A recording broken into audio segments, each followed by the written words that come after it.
Bonjour, bienvenue dans cette vidéo de présentation du boîtier du Quadoo 2.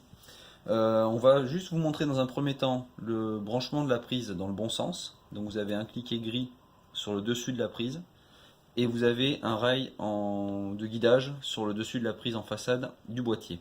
Donc le cliquet gris en face du rail.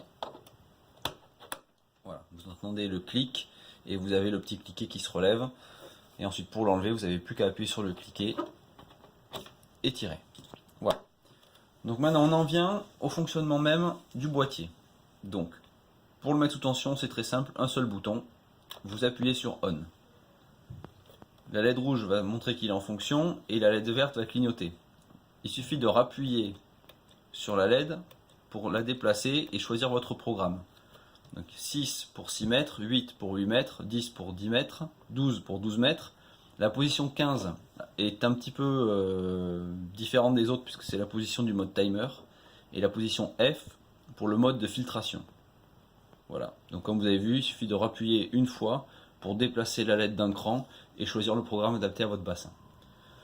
Donc maintenant ce qu'on va voir, donc le boîtier s'est éteint logiquement parce que le robot n'est pas branché dessus, ou si le robot est branché dessus mais pas dans l'eau, le boîtier se met en sécurité, s'éteint, c'est tout à fait normal. Donc là ce qu'on va faire, c'est qu'on va mettre le boîtier sur le mode timer pour comprendre comment ça fonctionne. Donc on a laissé le robot sur la position 6, donc 6 mètres, pour une piscine de 6 mètres ou inférieure. Du coup, il va se rallumer sur cette position-là. Voilà. Donc automatiquement, le robot est sur la position 6. Donc on va aller déplacer la LED sur la position 15 pour marquer le mode timer. Et le boîtier nous montre qu'on est en mode timer, mais qu'on reste sur la position 6 mètres. Donc on laisse le boîtier quelques secondes. Et voilà. Quand le rouge s'éteint, on a entendu un petit clic. Alors j'espère que ce sera audible sur la vidéo. Et ce petit clic veut dire que le boîtier est passé en mode timer. Donc on n'a plus accès manuellement. Vous voyez, je peux appuyer autant de fois que je veux sur le bouton. On n'a plus accès manuellement à la commande du boîtier.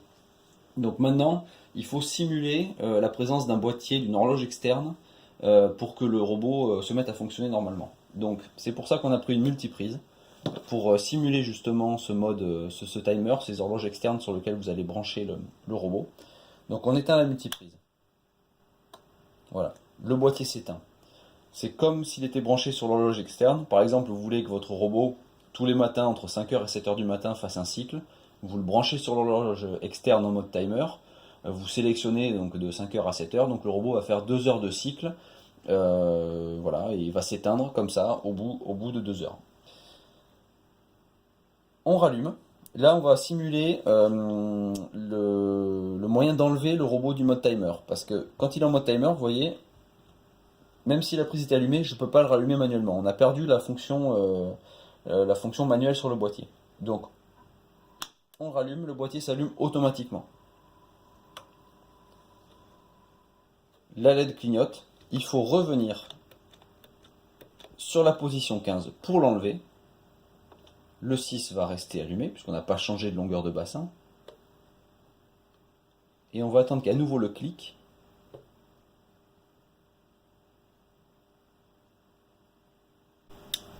Voilà, qui nous prévient que le robot est sorti du mode timer. Donc là, le robot va se mettre comme tout à l'heure en sécurité, puisqu'il n'est pas branché. Le boîtier va s'éteindre tout seul. Voilà. On attend quelques secondes que les accus se vident. On remet en route. Le timer a disparu et j'ai à nouveau la main sur mon boîtier.